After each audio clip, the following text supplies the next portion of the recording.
Hey there, everybody. It's time for another episode of the DC Comics News Podcast. Not bringing you the news as you might expect. We've got a special opportunity to sit down today with the amazing Steve Orlando. Steve, how are you today, sir? I'm doing great. How are you guys doing? How are you folks doing? Doing pretty well. By folks, it's not just me, your host, Seth Singleton. I'm also joined by the amazing Miss Kendra Hale Hello, hello.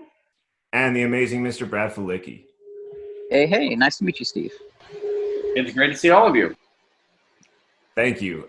We know that time is an issue, so we're going to dive right in with an amazing creator, start off with some great questions, enjoy some great stories. I don't want to be the one to just hop right on. So, Kendra, I'm going to turn the first question over to you. And then, Steve, if you're happy to get in with us, thanks for taking time out of your busy schedule today, man. Yeah, absolutely. Awesome. Kendra, you're up first. Wonderful. I am so excited. Thank you so much for joining us, Steve. I actually have a question about the most recent book to come out, which is Commanders in Crisis. And all of us had the chance to read it. That's great. Please just tell everyone who's going to be listening to this, what is Commanders in Crisis and what makes it so special?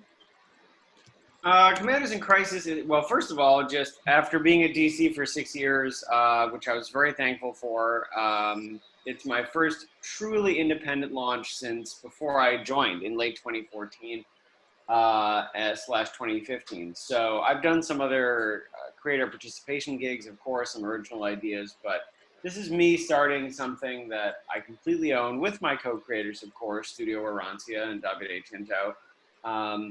But I'm taking everything I learned at DC, and hopefully folks love that I learned at DC, and I'm applying it to my own world, which kicks off with this book, and it's just going to keep growing. And there's no rules, you know.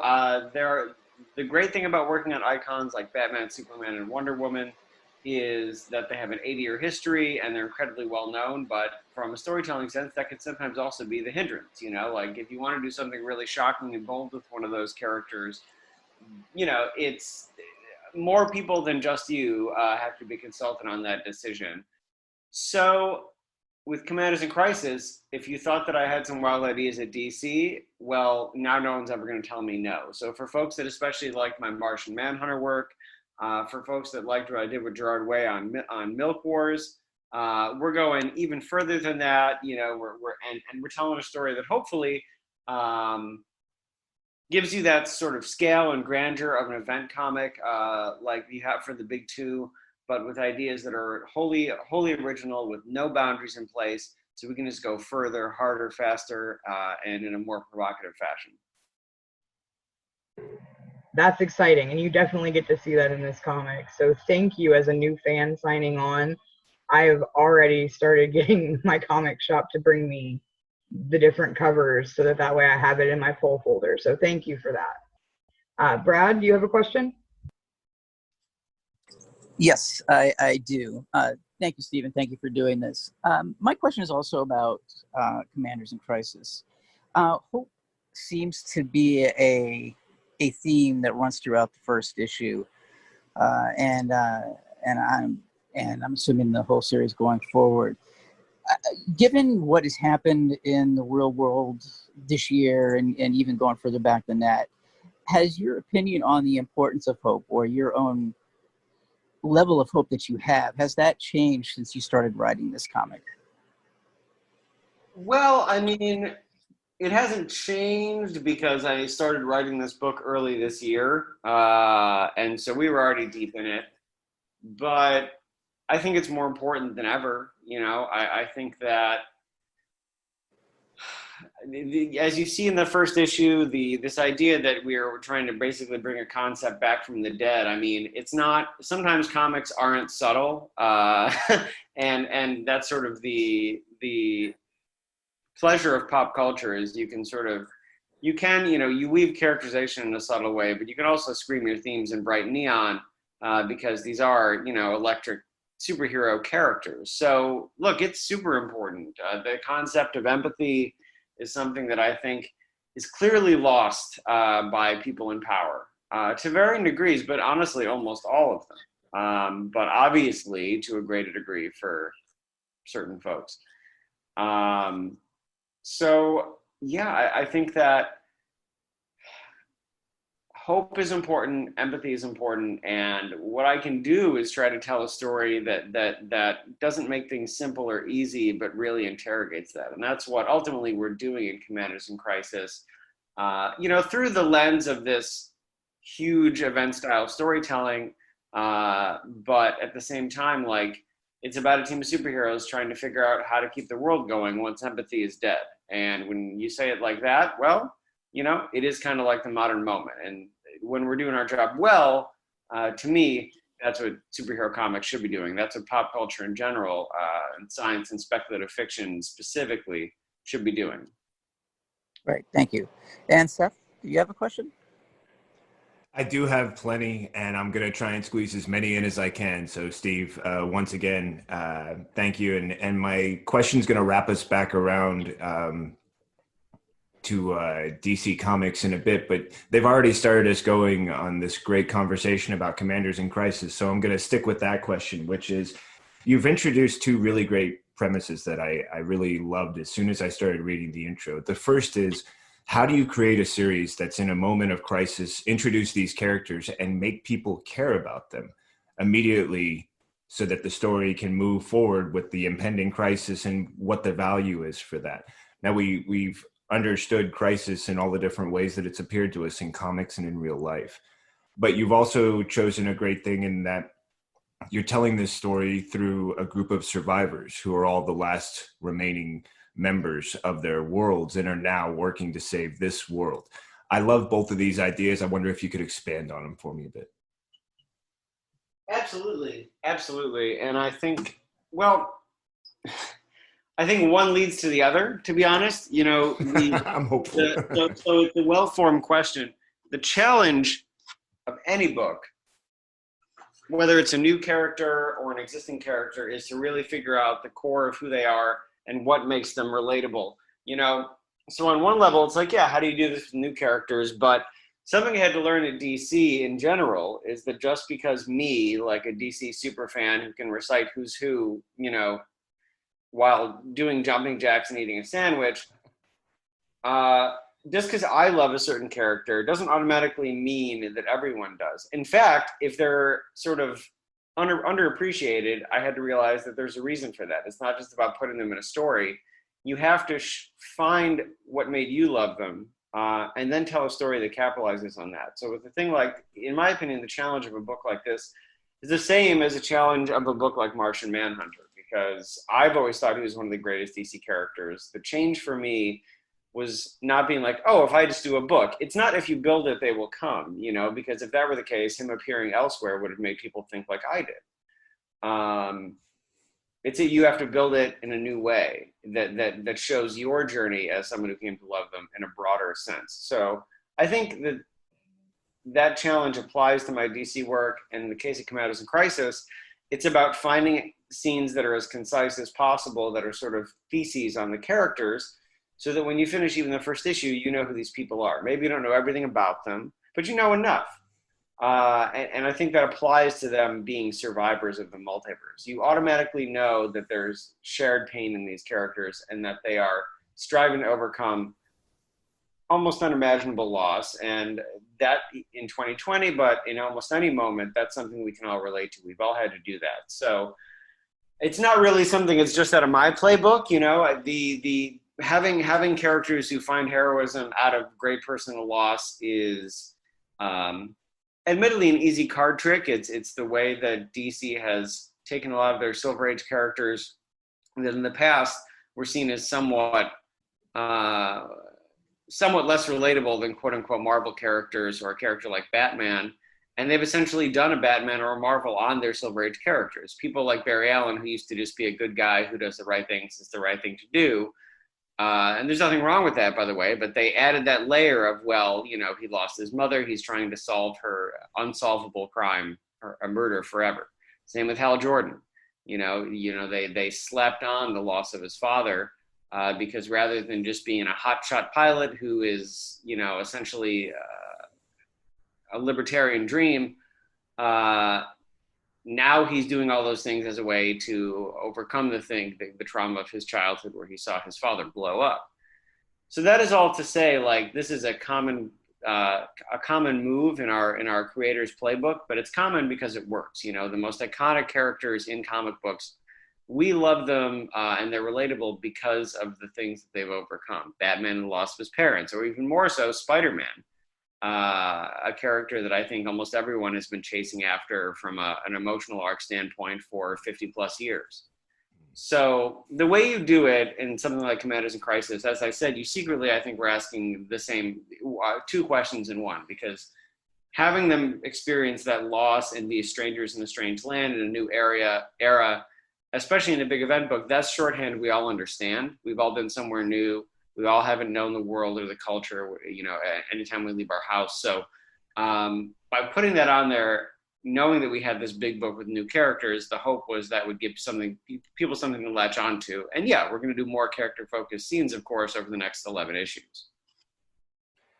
You did catch on to my asking two questions in the one, and thank you for covering those. I think the thing that really sticks out for me is that while it's a great, you know, play and it's a well-known play, it's all about the execution. You can have any different team execute something, and how well it's done is sort of an example of the mastery that you can use something like that, make it feel original, and develop this original story from that, and yet not have it feel forced, not have it feel contrived in any way, but have it feel authentic, very organic. And I feel like that's a depth of skill that you really demonstrated so well in this. So hearing you talk about it was just a great opportunity to understand that in your own words. I really appreciate that. Oh, well, thank you.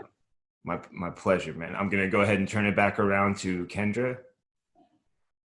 This was really, like I said, my first introduction to you, which is really strange because I see that you've been, like you said, basically playing the field with DC and Image and Boom. And I mean, you've been there, and it's almost like I never even knew it. And I feel bad for that because this first issue caught me, and it caught me hard. Well, don't feel bad. That's okay, Kendra. I'll send a, in my opinion, curated list of things that you should check out from DC. That's good. Please do.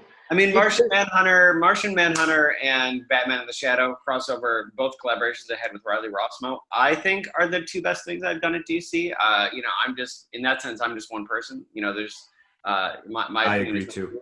But those are the things that I would point people towards. But for me, I mean, I think that's a little bit of not necessarily humbling, but I mean, it's a good thing for me to be the one on here who hadn't heard of you, who hadn't read anything by you. Because for this one to be for Commanders in Crisis to be my first, I love it. And my question, I think, has somewhat already been answered, but I would still like to hear it in your words. You said that you basically have gotten to take the reins off when you're writing over here for Image, and you don't have to kind of report to anybody. Has that been easier to create the world since you don't have any reins, or has it made it harder because you have infinite things you can do? It's just different, you know, because and I know that's kind of a cop-out answer, but it's true. Like, I love a challenge. So as long as the framework isn't constantly changing, like I love having some rules. Like, I really enjoyed the challenge of working at DC, and I still do, because I'm coming back in December, and for some other things that aren't announced yet. So yeah, like there's, you know, I was on Wonder Woman on and off for a couple of years, and there's a challenge to that, and how you tell a new story with a character that's 80 years old, especially someone with inborn contradictions, being a warrior for peace. So I like that challenge, and at the same time, when you have no rules, the challenge is, well, don't follow your creativity, but to be frank, from a utilitarian, like, creating is still work and we're providing a product standpoint, don't go so far up your ass that nobody knows what the hell is going on. And it remains to be seen, you know, let's talk to me after issue 12 if I've done that. But it also gives me a freedom to do things that I could never do at DC. You know, I did a Twitter poll, and I engaged social media to admittedly create a B-list villain, but, you know, I wanted to have like a King Shark type character, and on DC I can never just be like, hey, here are 4 animals, Twitter, in 24 hours decide who this character is for me. and be part of this book. And I could do that on Commanders in Crisis. And the result, by the way, was Bourgeois Swan, who's going to be appearing later. The internet picked Swan as one of the most surprisingly mean animals. And so there's going to be an anthropomorphic swan in the book. Bourgeois is something I added. It just seemed like it fit. So yeah, there are tons of things that I could just never do at DC because I'm sort of the start and end of the book, along with my partners at Studio Arancia. And, you know, that goes into the story. It also goes into the, you know, the types of covers we're doing. I'm doing a New Yorker style cover. I'm doing a cosplay cover. I'm doing a drag cosplay cover. A pixel art cover, things that I could never get over the plate at DC, and maybe some of them will be failures, you know, but I've never seen them in comics before, so why the fuck should I not try? And that's exciting to me that we can do that on this book. I'm excited for a drag cover. That will be so sick, and I will make sure it's in my collection. That's epic. Thank you. Brad, you have the next one? Yeah. So Steve, you kind of have a reputation, and you're so good at addressing social issues in your work, whether it be, you know, representation, sexuality, any number of things. Is there any? So this is kind of a two-part question. Are there any characters that you haven't worked with that you would like to in that context?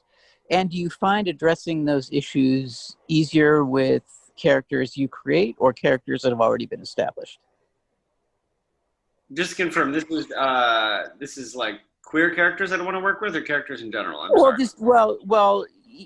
guess either way. Is there any character that maybe you think that hasn't been examined in that queer lens that should be, or do you find those issues better dealt with original characters? No, I don't think it's one or the other. As always, like it seems like that's always my cop-out answer, but it's true because the answer is never, oh, if you want a gay or queer character, just make a new one, or oh, just make a big character queer and have them come out. It's both because they mean different things. You know, in this hypothetical world, and don't come at me in the comments because again, this is just a hypothetical world, but it's different to create a new queer character at a company like DC or say like Green Arrow is gay, provided it's supported by the story, huge caveat. But they're different things. One is starting a new legacy, and the other is a commitment to a character who already has a cachet, and saying that we care about this enough that we are blending this new part of culture into this 80-year-long monolith that is this character. So I think they're different things. That said, I mean, this is maybe a little bit of a deep answer, but I'm going to go into it. You know, people gave me a fair amount of acclaim. I'm never going to say a lot. A fair amount of acclaim for sort of quote unquote, saving Gregorio de la Vega, formerly Extraño, in Midnight on Apollo. And that's a character that I felt a lot of responsibility to because he was the first out character at the Big Two, out gay character at the Big Two. North Star debuted before him, but came out after him. So he's commonly called that, and yeah, he debuted before, but he wasn't actually stated to be gay until after Extraño. And so he was definitely a caricature in the 80s. And so when I put him in Midnight on Apollo, yeah, quote unquote, I butched him up a little bit. I basically told the artist to make him the Dos Equis man meets Doctor Strange. And, you know, people were really excited. Oh, Steve, you made him like a wizard daddy or whatever, phrases that I can't say without laughing. And I think, and I was happy to take him from what I consider to be a caricature into something a little more multi-layered. But the next step for me, and I'm maybe not even the person to write it, is I almost think now, 5 years on, that it was almost an overreaction. I've had people say, well, there's nothing wrong with being quote unquote flamboyant, and they're correct. There's nothing wrong with being more feminine, less traditionally masculine. All of those things are absolutely right.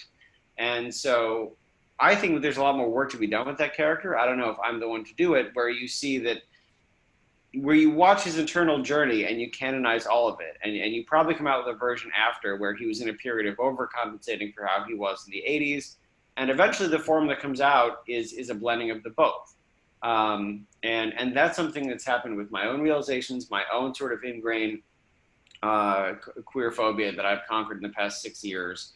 And so I think that there's a next step for that character that's really fascinating, that doesn't necessarily overwrite the way he acted in the 80s, but claims it as a positive and repositions it. And I would love to see that. But I may not even be the person to do that, because as my agent told me, I'm the queer bro of comics. I don't know if that was offensive, but I get told that a lot. So someone should be doing that. I think it needs to be there, but maybe it's not me. Oh, thank you for that answer. It's great. Seth?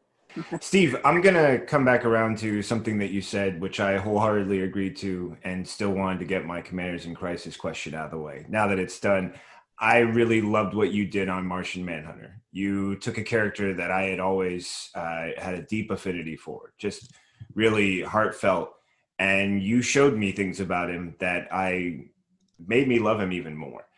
Giving him a background that kind of reinforced this desire he had when he came to Earth and drove him through these two stories you were telling.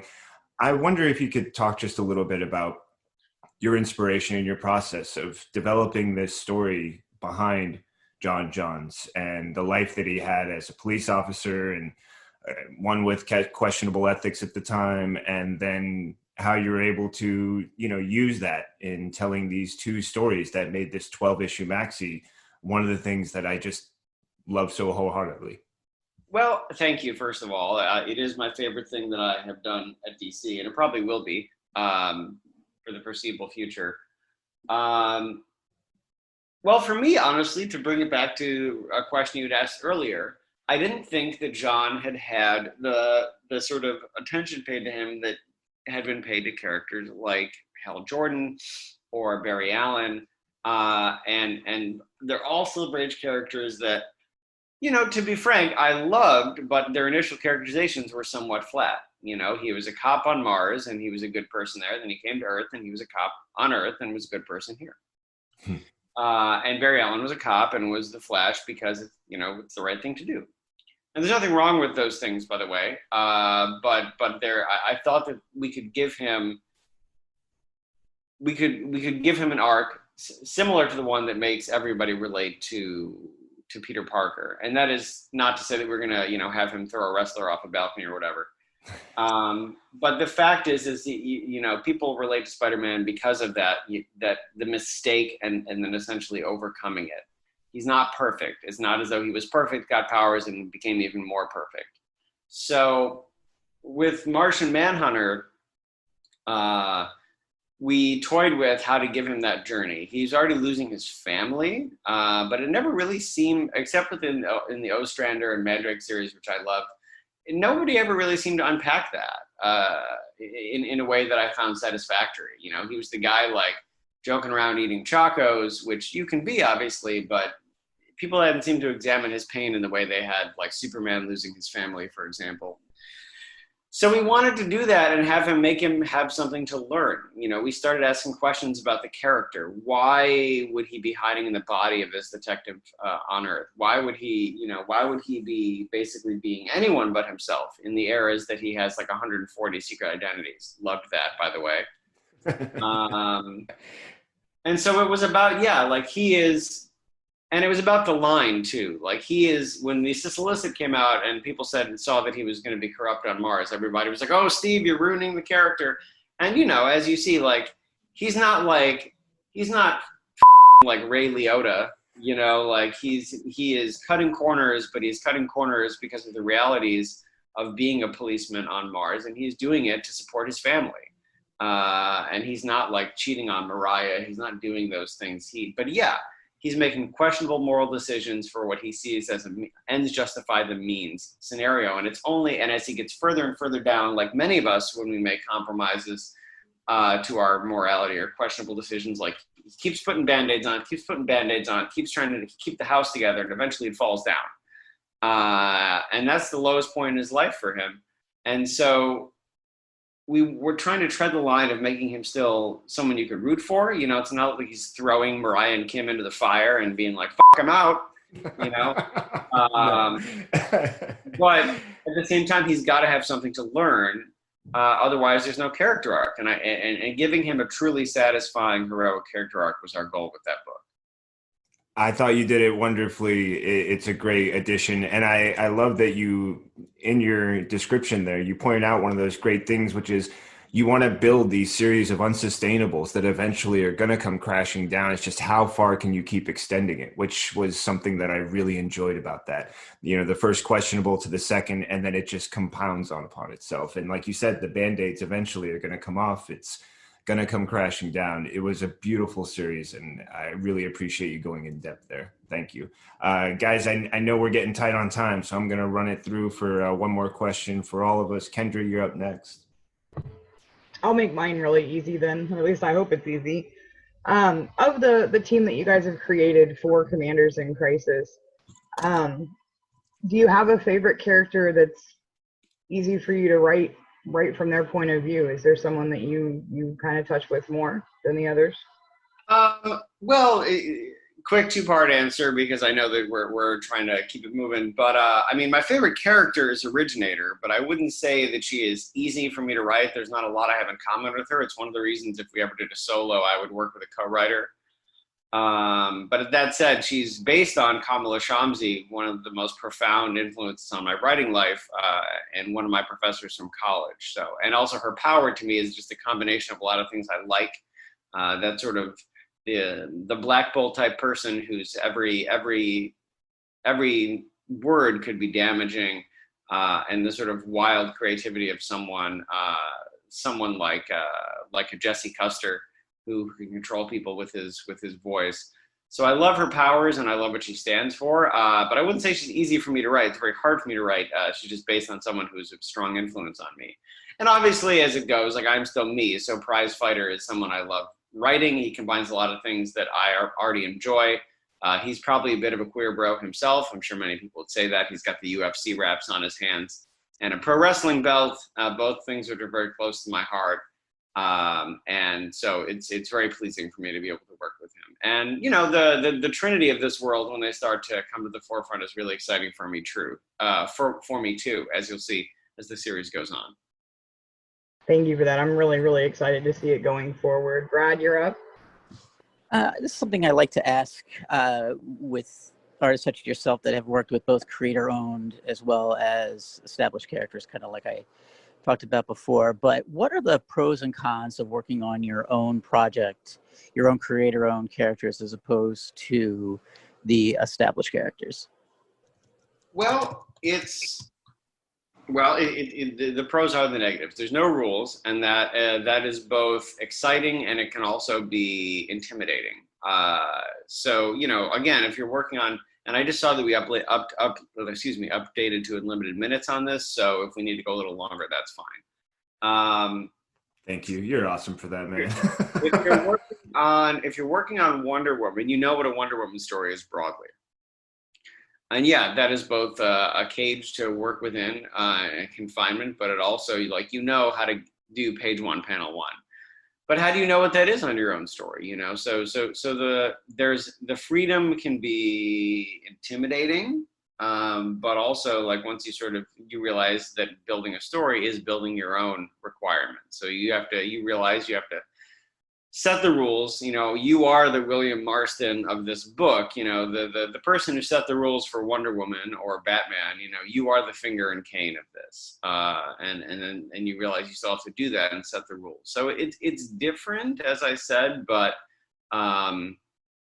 ultimately, like, I think it ends up being very similar. It's just about who does what. You know, if someone else wrote these characters, well, then I would be the one. You know, they'd still be working through the rules I set. So it's just really about knowing where you are in the timeline of these creations and making sure the real work happens, because otherwise, yeah, the stories are going to fall apart in the years to come.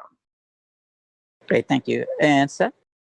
Well, now I'm in a quandary, because it's like, well, I was going to cut it just to one last, but I'm happy to go ahead and just say, you know, you mentioned, Steve, that there's something on the horizon that isn't public yet for your coming back around to DC Comics, but is there any way you can potentially allude to it using non-specific words that also might give us something to sort of, you know, play with a bit, probably never even get close to, and yet at the same time, when we read it, we'll be like, oh, yeah, that's exactly what he meant. Because now that, you know, it's... Well, I'm not without asking you. I'm not back in a big way, so let me say that first of all. Like when I went freelance in January, that was for real. So right now, like I'm not doing any big stuff there. But that said, if you look at December solicits, it'll be in December solicits, so you'll find it very soon. But the one thing I will say is that I'm getting to work with characters that I had never gotten a chance to work with when I was at the company, and I have written almost everyone. So that should be perhaps a bit of a quixotic journey for you guys, but there is an answer. Like almost everyone in this book is someone I've never gotten to write before, and I have written a lot of people at DC, so maybe that will narrow it down.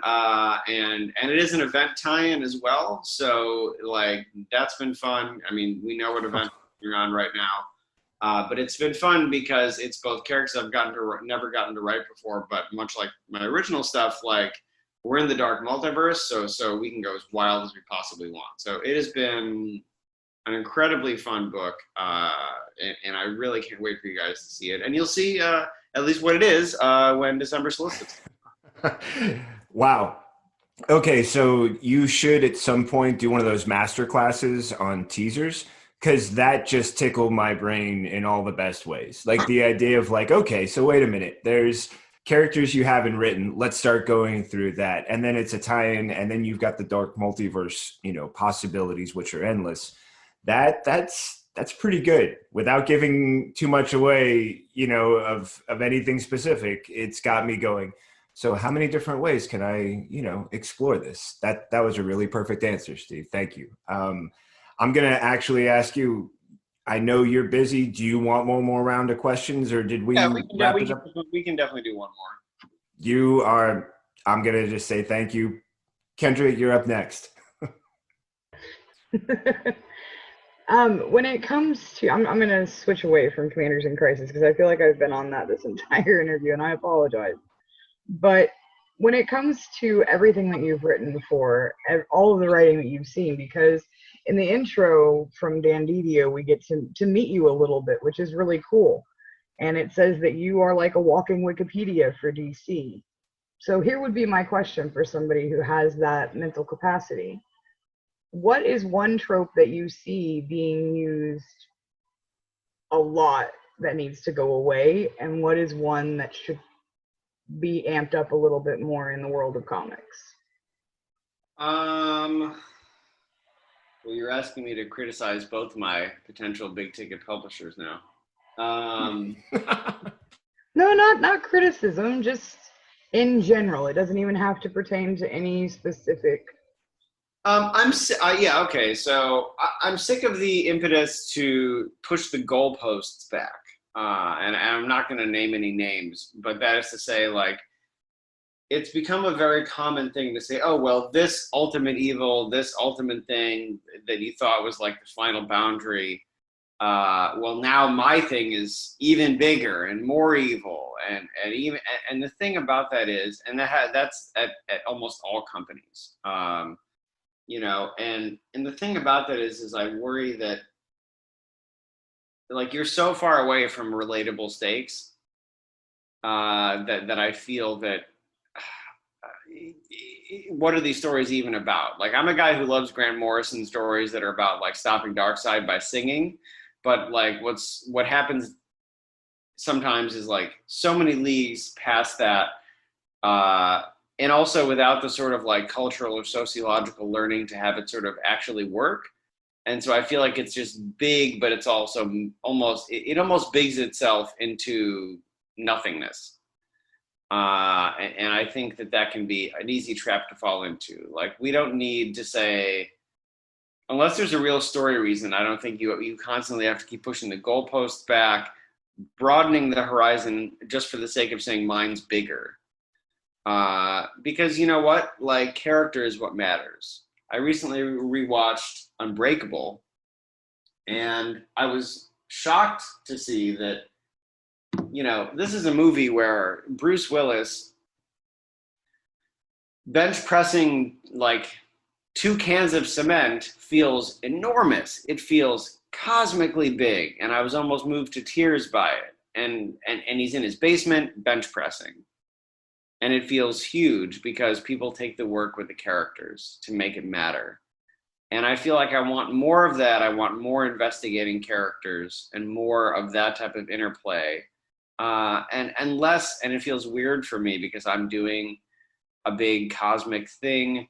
But at the same time, like Commanders in Crisis is still just set on one Earth. It's not about like the multiverse of the multiverse or whatever nonsense phrase like someone wants to bring up. And there's nothing wrong with those things, but I feel like it's almost being just done on principle to mark your territory versus actual story reasons. And so I'm not a huge fan of that. And conversely, yes, what I want to see more of is character interplay and a knowledge that, you know, any story can be big if the tensions are right and the stakes are, and the emotional stakes are right. And, you know, like there's a reason, I think, on some level that the Bwahaha era of Justice League is highly lauded. It's not because, like, you know, the omniverse is on the line every issue. It's because you love those characters as people. And I think that both DC and Marvel are incredibly rich tomes of characters that are waiting to be loved. And we need to spend more time showing people why that should be so. And in doing that, you take characters that are maybe thought of as C or D or F list, and you elevate them because people finally see them the way that you do. And that brings value to the universes in a way that I'm not sure that just a, you know, I mean, I'll say it, like a dick measuring type concept is really going to help anything in the long term. So that's sort of my thought. You know, people love to go big, big, big, and big can be fun, but it really only is fun if we know why we care. And sometimes I think we lose sight of that. I don't really think I could agree more with that answer. Thank you for that. That was not only eloquent, but it was very well worded. And I like both sides of the spectrum that you picked up on. So thank you. Brad?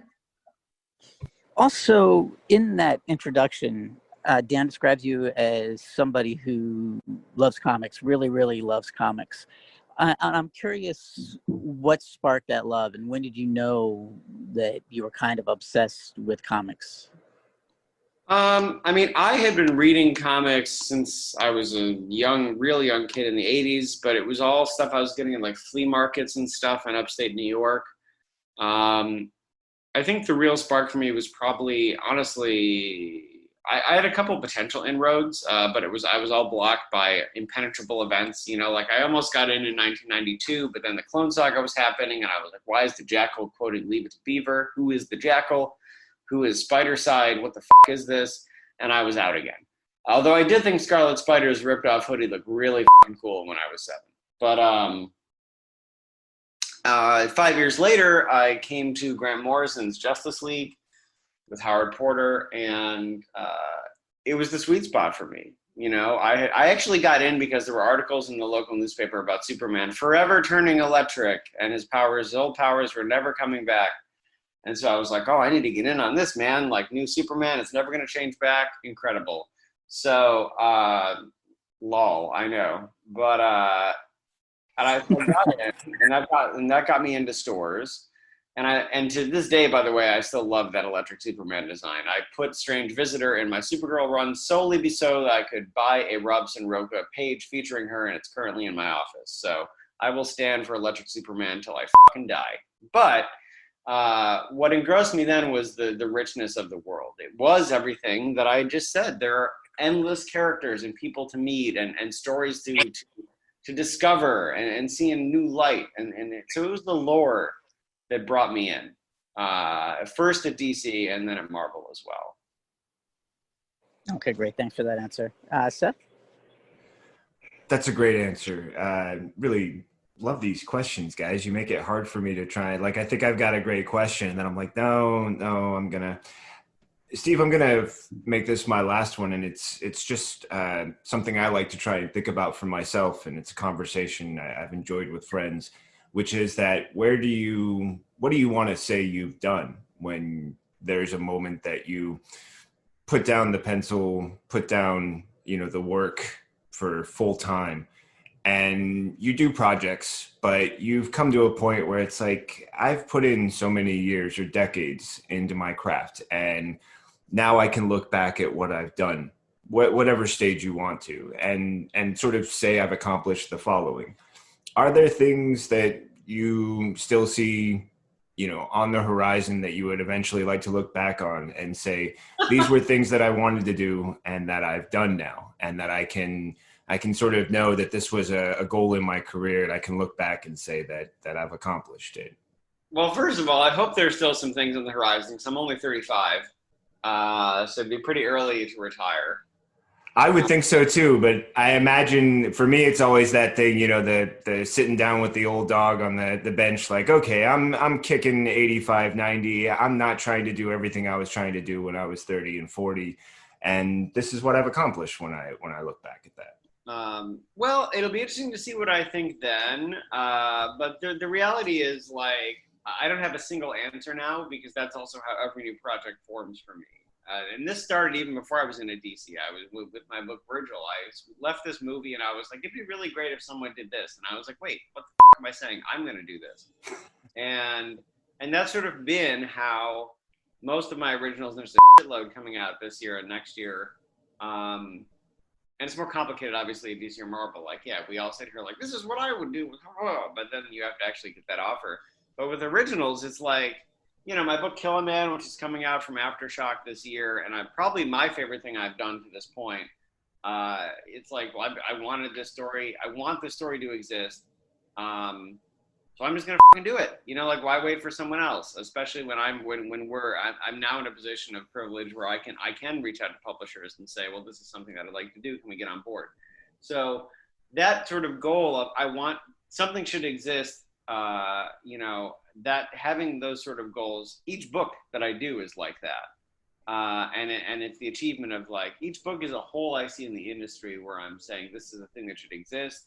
This is a thing I think would provoke people's thoughts or make them happy. And so rather than sitting here waiting for, I don't know, my usual good friend and target, like, Tom King to do it, I'm going to do it. And I love Tom, by the way. I just love busting his balls. So, busting his chops, excuse me. So, like, why wait for anyone else to do it? I'm doing it. So the drive you're describing is how every single one of my originals comes to pass. And so I can't really say what it'll be when I'm hypothetically 85, but I know that question, that asking myself it now, that's how I get up every day and bust my ass and do this for you all. So there'll probably be a lot of answers, provided I'm lucky enough to live that long. If I'm lucky enough to sit down with you and have a conversation about that all, that would be a great gift. But I think your answer is perfect. I love the idea that that's, part of the drive for you to do each one of these projects. It's like no one else is doing it. I want to do it. It should be done. Let's get it done. And then that moves on to the next. I think there are plenty of us. I mean, I'm hearing it right now and going, I could do that, right? There's actually nothing stopping me. And I think for anybody listening, that's an amazing thing to consider. The thing you want to do, you can actually do it. There's only you stopping you from making it happen. That's a huge thing to consider, Steve. Great answer. Thank you. I also just want to say thank you for taking all this time with us. I really appreciate the fact you're able to extend with us. I know you've got a busy work day. We're going to go ahead and just wrap things up with a couple of notes about the show and then close out this interview. Does that sound okay with you? Sounds okay with me, for sure. Awesome. Folks, you've been listening to the amazing Steve Orlando here on DC Comics News Podcast. This has been a really great special interview. I've been your host, Seth Singleton. I've been joined by the amazing Kendra Hale and Brad Filicky. If there's anything you heard from anyone on this podcast you would love to hear more about, I'm going to start with you, Steve. Is there a best place people can reach out, follow up with you, ask questions, contact you without, being more annoying than anyone else is on social media? I mean, in my opinion, like, if I'm on there, it's to be reached out. So no one is ever annoying. I don't really, the only thing I don't really answer is Facebook messages. Like, that's my small island I've carved out for just people who know me in private life. But yeah, I mean, I'm on Twitter at the Steve Orlando. I'm on Instagram at the Steve Orlando. And like, hey man, I'm there. So it's never an annoyance. Awesome. If you think I'm an asshole, just make it funny. Which is true, by the way. Like, I had posted, what the fuck did I post recently? And I'm not even like punching down because I was just entertained by it. I had posted like that some people think that I'm unapproachable, and that's a common criticism I get from my friends, so it's real. And this site like retweeted me and was like, "Hey man, it's okay. So was your Wonder Woman run." And I wasn't even angry. That was just like a solid burn. And I said, so, like, I don't care. Like, just make it entertaining. Like, you know, celebrity meme tweets. All you can do is laugh at those things. If you take it too seriously, then you are the asshole. So, you know, good opinion or bad opinion, just make it entertaining and come and find me there. That's awesome. We've also had some great questions from my co-host here. Kendra, where can anybody find you if they want to ask questions about anything you talked about on here or anything else they might hear you say? If anybody wants to find me, Twitter is probably the easiest way. My Twitter handle is at @devourallwords. And I, Steve, not only thank you, but I do look forward to seeing your list of recommendations for reads. So, Brad, where can they find you? It was a pleasure. It was a pleasure. Thank you. You can follow me on Twitter, Filicky B1. And you can find me writing news and reviews, DC Comics News, and here on the DC Comics News podcast and the Mad Love podcast. And Steve, I want to thank you also for coming on and talking to us today. It's my pleasure. And Seth? And I've been your host, Seth Singleton. You can find me, you know what? Just type Seth Singleton into a search bar. No, you can also find me on Twitter as One More Singleton, or well, on just about anywhere else, but start at DC Comics News. Start here at the podcast. Just a reminder, if you're listening, you can find DC Comics News podcast, all your major podcast platforms. We're on the big ones. We're on the small ones, Google, Apple, Stitcher, Breaker. You can also let us know about any questions you want to ask for the whole DC Comics News podcast team. You can find us on YouTube, Facebook, Twitter, Instagram. All you need is at DC Comics News. That's at capital D, capital C, capital COMICS, capital NEWS. Let us know what you're thinking. We'll make sure everybody gets a chance to hear the comment, the question, and get back to you as quick as possible. Beyond that, this has been an amazing conversation. There's only one other thing we usually say at the end of this. And before I preface that, just Steve, to echo everyone else, thanks for taking all the time you did. Thanks for your amazing questions. Thanks for the great insight. It was really a wonderful conversation. It's my pleasure. Thank you. And our final statement here, whenever we end one of these podcasts, is to always read more comics. And that's been it, folks. DC Comics News Podcast with Steve Orlando. Thank you. Talk to you soon.